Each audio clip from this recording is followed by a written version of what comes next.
అదే RTV app వార్తల్ని క్షణాల్లో చదివే అవకాశం ఉంటుంది. ఒక న్యూస్ పేపర్, ఒక టెలివిజన్ ఛానల్ మీ చేతుల్లో ఎప్పుడూ ఉంటాయి. ఆసిమ్ మునీర్ ఎక్కడా? ప్రస్తుతం ఇదే క్వశ్చన్ రైజ్ అవుతోంది. చావు భయంతో పాకిస్తాన్ ఆర్మీ చీఫ్ ఆసిమ్ మునీర్ ఇంకా తలదాచుకుంటున్నాడా? ఆపరేషన్ సింధూర్ మొదలైనప్పటి నుంచి ఆర్మీ చీఫ్ ఎక్కడా కనిపించలేదు. మధ్యలో ఒక్కసారి ఎక్కడో అలా కనిపించాడంతే. ఏదో ట్రైనింగ్ ఇస్తున్నట్టు, లేకపోతే అక్కడ ఏదో చూస్తున్నట్టు, ఆ పర్యవేక్షణ ఏదో చేస్తున్నట్టు, ఆ డ్రిల్స్ని పర్యవేక్షిస్తున్నట్టు ఒకసారి కనిపించాడంతే. ఆ తర్వాత ఎక్కడా కనిపించలేదు. ఎత్తుగాడు ఎక్కడో పోయాడు, ఎక్కడున్నాడు, అసలు ఇందుకే ఉన్నాడా లేదా? ఇటువంటి చాలా ప్రశ్నలు తలెత్తాయి. ఎప్పుడైతే ఆపరేషన్ సింధూర్ భారత్ వేగవంతం చేసిందో ఆ తర్వాత హెడ్ క్వార్టర్స్కి వెళ్ళిపోయాడు. జనరల్ వాళ్ళకి హెడ్ క్వార్టర్స్ ఉంటుంది, జనరల్ హెడ్ క్వార్టర్స్ అంటూ ఉంటారు, GHQ. అది ఏకంగా ఫోర్టిఫైడ్ బంకర్ అంటారు, అంటే కోట లాంటి బంకర్ అది. ఆ బంకర్లోకి వెళ్ళిపోయి పాక్ ఆర్మీతోని మళ్ళీ సెక్యూరిటీ ఇప్పించుకున్నాడు. మరీ ముఖ్యంగా దాదాపుగా 2-3 గంటల పాటు ముందుగా అక్కడ ఉండి చూశాడంట. ఆ తర్వాత బయటకు వచ్చే ప్రయత్నాలు చేశాడు, కానీ ఎందుకు మళ్ళీ ప్రాణభయంతో దాంట్లోకి వెళ్ళిపోయాడంటూ జాతీయ కథనాలు చెప్తున్నమాట. ఈ నేపథ్యంలోనే రావల్పిండిలోనే ఇంకా ఉన్నాడా, లేకపోతే అక్కడి నుంచి బయటకు వచ్చేశాడా? అటాక్ ముందు భారత్ను ఓడిస్తామంటూ ప్రగల్భాలు పలికాడు. ఆ తర్వాత ప్రాణభయంతో బంకర్లోకి వెళ్ళి దాక్కున్నాడు ఈ పందికొక్కు. మునీర్కి ఫుల్ సెక్యూరిటీ కల్పించింది పాక్ ఆర్మీ. అసలు ఇతగాడే కదా ఇంతటి దారుణానికి దారితీస్తుంది. 2 దేశాల మధ్య చిచ్చు పెట్టేలా, మత విద్వేషాలు రెచ్చగొట్టేలా అతగాడు చేసిన వ్యాఖ్యలు ఇంతటి తీవ్ర దుమారానికి దారితీశాయి. ఆ తర్వాత మేము సిద్ధంగా ఉన్నాం, ఏ దాడినైనా ఎదుర్కొంటాం అంటూ తీవ్రమైన ప్రగల్భాలు పలికాడు. ఆ తర్వాత ఏం జరిగింది? సీన్ కట్ చేస్తే ఇతగాడు ఎక్కడ కనిపించలేదు. ఆ దేశ ISPR మాట్లాడిన సందర్భాన్ని చూసాం. సో ఇప్పుడు ఈ ఇతగాడు ఏడి? అసలు ఉన్నాడా లేదా? 2 మాటలు వినిపించాయి. పాకిస్తాన్ సైన్యానికి, పాకిస్తాన్ ప్రభుత్వానికి మధ్య ఇష్యూస్ రైజ్ అయ్యాయి అంటూ. డీటెయిల్గా మాట్లాడుకుందాం, అప్డేట్స్ తెలుసుకుందాం ప్రస్తుతం ఎక్కడ ఉన్నాడనేది. మా ప్రతినిధి కృష్ణమోహన్ అప్డేట్స్ అందించేందుకు సిద్ధంగా ఉన్నారు. కృష్ణమోహన్, ఆసిమ్ మునీర్ ఇంతటి రాద్ధాంతానికి, ఇంతటి దుర్మార్గపు ఆలోచనలు కావచ్చు, ఇంత దుర్మార్గపు ప్రయత్నానికి కావచ్చు, లేకపోతే ఇంత దుర్మార్గపు ఆచరణ కావచ్చు, నాంది ఇతగాడే అనే మాట వినిపిస్తూ ఉంటుంది. ప్రస్తుతం ఎక్కడ ఉన్నాడు ఈ ఆసిమ్ మునీర్? ఆసిఫ్ మునీర్ ఎప్పుడైతే ఆ రోజు రాత్రి ఆపరేషన్ సింధూర్ స్టార్ట్ అయిందో ఆ రోజు రాత్రి నుంచే ఆసిఫ్ మునీర్ కనపడటం లేదు. ఆసిఫ్ మునీర్ విదేశాలకు వెళ్ళిపోయాడు, ఫ్యామిలీతో సహా విదేశాలకు వెళ్ళిపోయారు అనే కొంత పాకిస్తాన్ నుంచి మొదలైంది. పాకిస్తాన్ లో సోషల్ మీడియాలో ఆసిఫ్ మునీర్ ఎక్కడున్నాడు, అసలు ఏం జరుగుతోంది అనే దాని మీద పెద్ద ఎత్తున చర్చ జరుగుతుంది. తర్వాత కొన్ని రోజుల తర్వాత ఆసిఫ్ మునీర్ బంకర్ లోకి దాచిపెట్టారు. పూర్తిగా ఆసిఫ్ మునీర్ ని ఒక పూర్తి భద్రత ఉన్న ఒక బంకర్ దగ్గర సేఫ్ లో ఉంచారు అనేది చాలా క్లియర్ గా ఈ సమాచారం చర్చ జరిగింది. అయితే అసలు ఆసిఫ్ మునీర్ ఎందుకు పారిపోయాడు అనేది ఇప్పుడు ఎవరికి అంతుపట్టదు. అంటే చాలా మంది సోషల్ మీడియాలో, అంటే పాక్ మీడియా ఏం చెప్తుంది, ఆసిఫ్ మునీర్ కి తెలుసు మనం కానీ వారు కానీ జరిగితే ఖచ్చితంగా మన ప్రాణాలు పోతాయి, నా ప్రాణాలు పోతాయి అనే విషయం అతనికి ఖచ్చితంగా తెలుసు. అది భారత్ అనుకుంటే నన్ను 2 నిమిషాల్లోనే వర్షదారుల్లో లేపేస్తుంది. ఆ యాంగిల్లోనే వాళ్ళు అక్కడి నుంచి పారిపోయారు. ఇంత జరిగిన తర్వాత సీజ్ ఫైర్ జరిగిన తర్వాత కూడా ఇప్పుడు దాకా ఆసిఫ్ మునీర్ ఎక్కడా బయటకు వచ్చిన ప్రయత్నం చేయట్లేదు. మరోవైపు బెలూచిస్తాన్ కూడా ఆసిఫ్ మునీర్ ని అంతమందించాలనే ప్రయత్నం చాలా గట్టిగా చేస్తుంది అనేది ఇంటర్నల్ గా వాళ్ళ మధ్య జరుగుతున్న చర్చ. అదే పాకిస్తాన్ మీడియా కూడా పెద్ద ఎత్తున ఆసిఫ్ మునీర్ విషయంలో అసలు ఈ యుద్ధానికి కారణం, ఈ యుద్ధంలో దీనంతటికీ కారణం ఆసిఫ్ మునీర్ అనేది చాలా గట్టిగా చెప్తారు.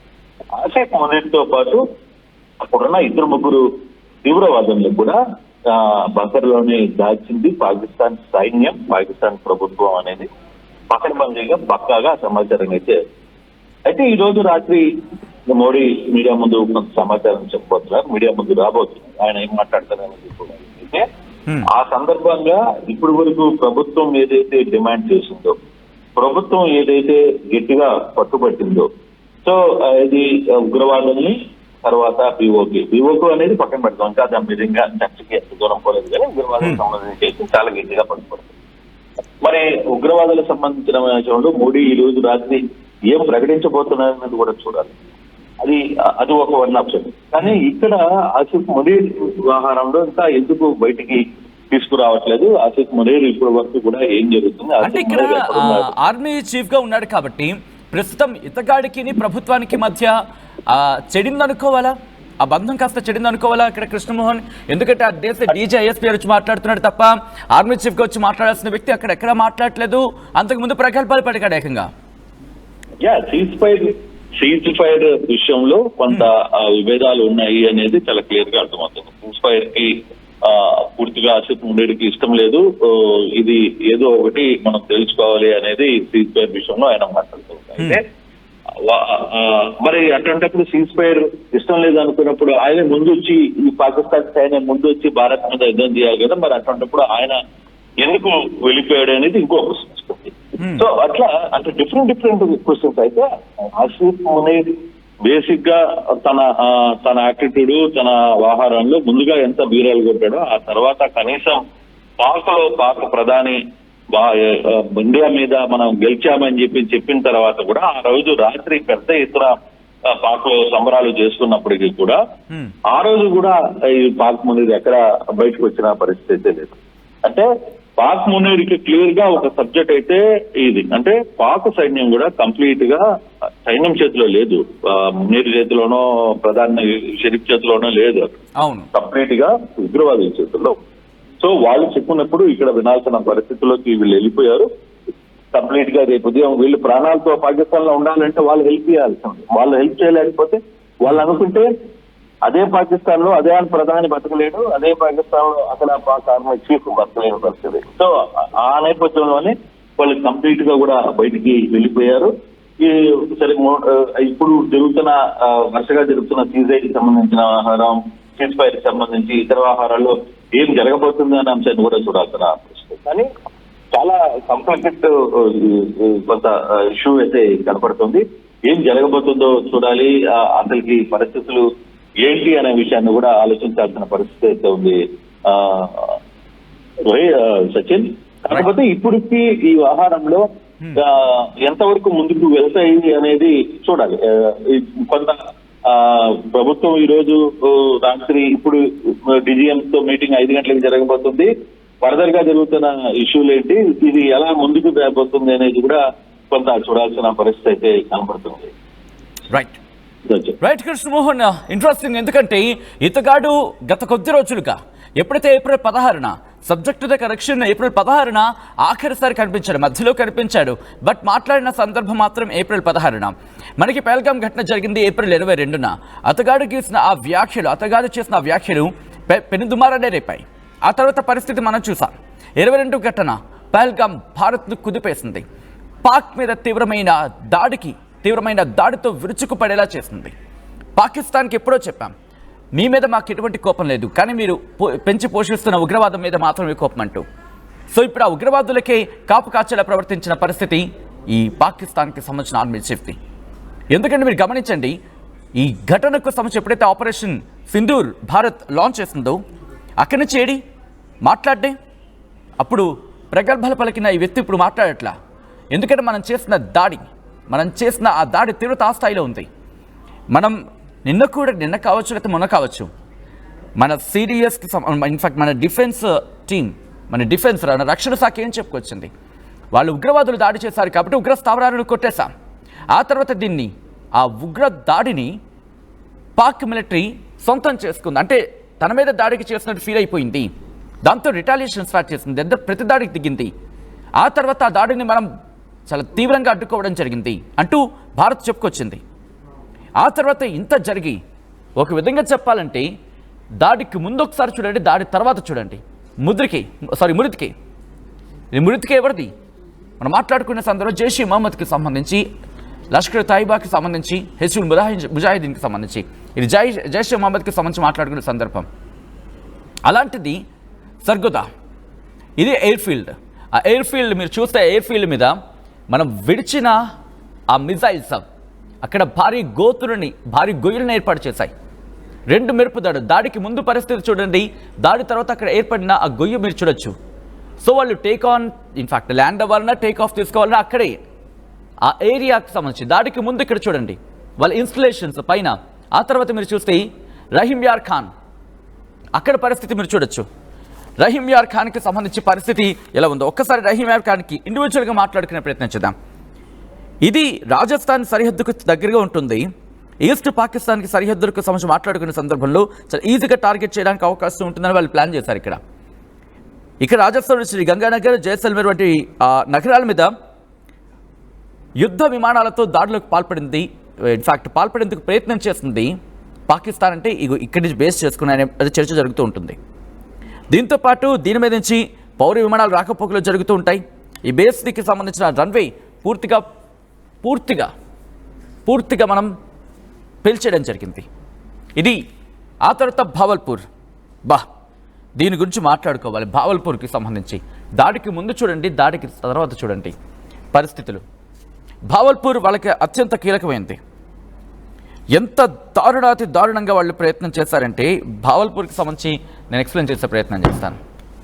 ఎందుకంటే కీలకమైన స్థావరాలు వాళ్ళు ఇక్కడ ఉన్నాయి. భావల్పూర్ జైషే మహమ్మద్ ప్రధాన కార్యాలయం. ఇది ఎంత ప్రధాన కార్యాలయం అంటే కనుక 2001 పార్లమెంట్ దాడి చేసింది, వీళ్ళు ఇక్కడ ప్లాన్ చేసింది ఇక్కడే. 2019 పుల్వామాకి సంబంధించి అది ఆత్మాహుతి దాడి, దానికి ప్లాన్ చేసింది ఇక్కడే. మసూద్ అజర్ ఆ కుటుంబాన్ని, జైషే మహమ్మద్ చీఫ్ మసూద్ అజర్ తన కుటుంబాన్ని కోల్పోయింది ఇక్కడే అంటూ కూడా చర్చ జరుగుతుంది. 10 మంది తన కుటుంబాన్ని. అటువంటి కీలకమైన సంస్థ బావల్పూర్కి సంబంధించి. ఇది కూడా బావల్పూరే. అంటే ఇన్ని కేంద్రాలను వారు ఏర్పాటు చేసుకున్నారు అక్కడ. 1 కాదు 2 కాదు. ఆ ఇన్ఫ్రా టార్గెట్స్ మీరు చూడొచ్చు. దాదాపుకైతే కొన్ని 100 ఎకరాల్లో ఉంటుంది అనే చర్చ జరుగుతూ ఉంటుంది.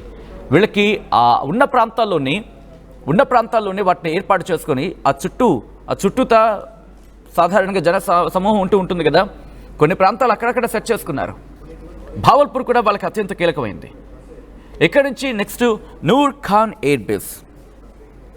ఇది చకాలా టార్గెట్ని చేసినప్పుడు నూర్ ఖాన్ ఎయిర్ బేస్ అది చూడండి, చూస్తే నేను చెప్తాను. ఇది ఇస్లామాబాద్ అంటే పాకిస్తాన్ రాజధాని. ఇక్కడ 10 కిలోమీటర్ల దూరంలో ఉంటుంది. దీన్ని ఎందుకు మనం టార్గెట్ చేసామంటే ఇది ఆ దేశానికి సంబంధించిన సైనిక ప్రధాన కార్యాలయానికి జస్ట్ అడ్జసెంట్గా ఉంటుంది. అంటే దగ్గరలో ఉంటుంది, ఆనుకొని ఉంటుంది ఒక మాటలో చెప్పాలంటే.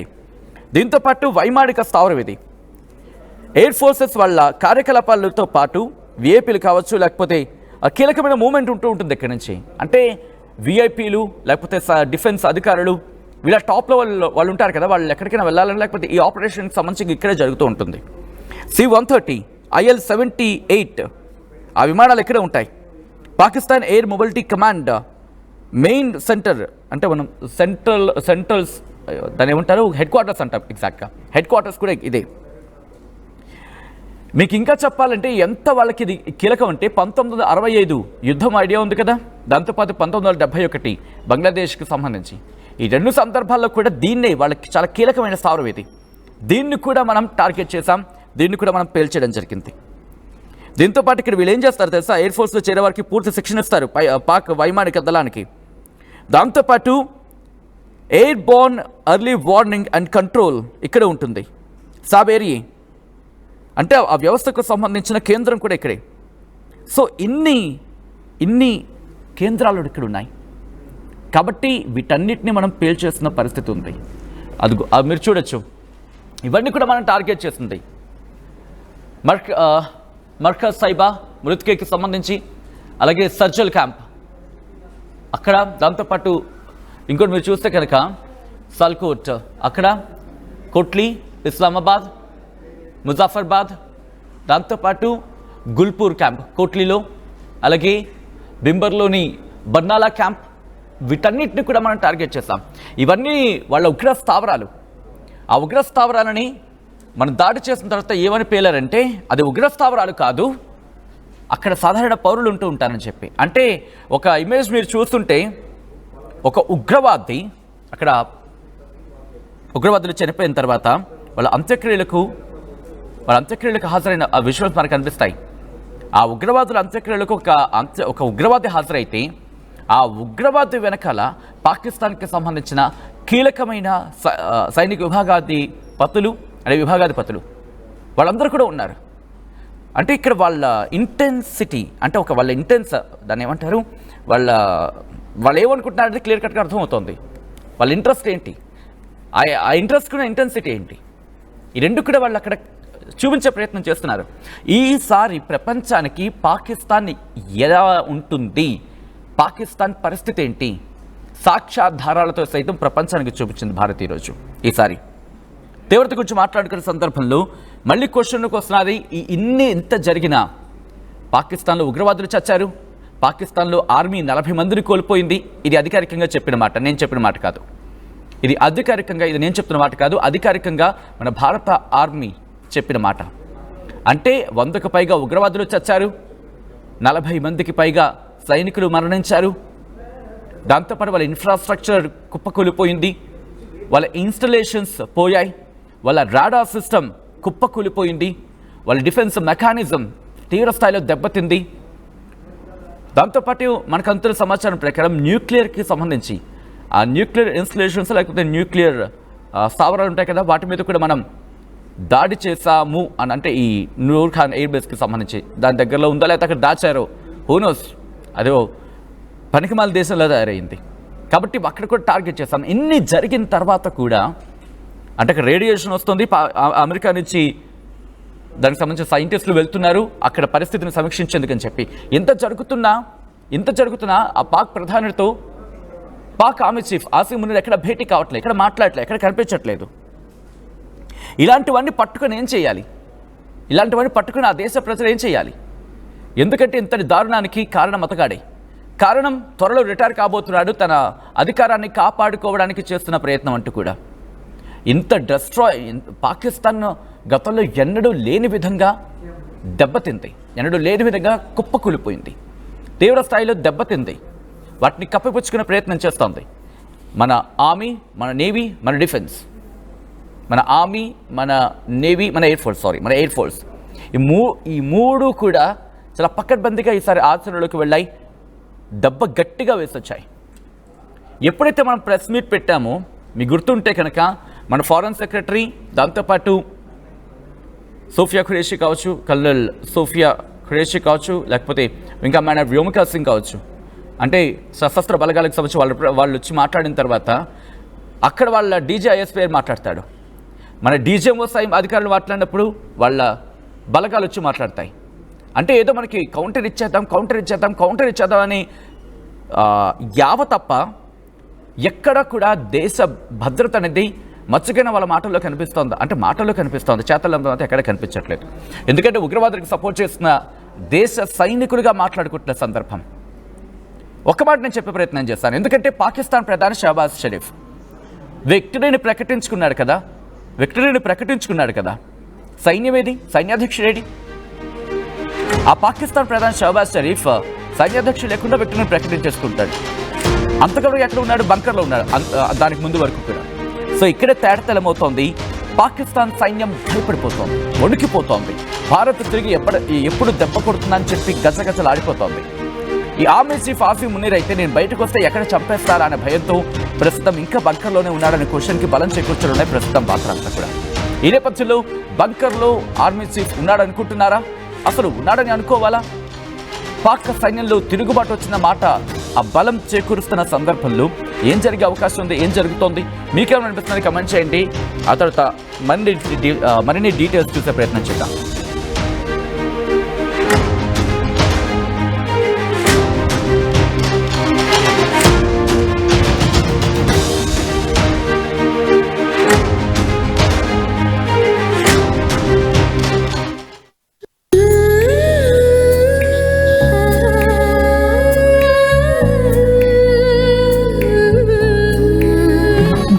Signature jewels. మరిన్ని వీడియోస్ కోసం ఛానల్ ని సబ్స్క్రైబ్ చేయండి. లేటెస్ట్ అప్డేట్స్ కోసం వాట్సాప్ ఛానల్ ని ఫాలో చేయండి. అండ్ లింక్ డిస్క్రిప్షన్ లో ఉంది.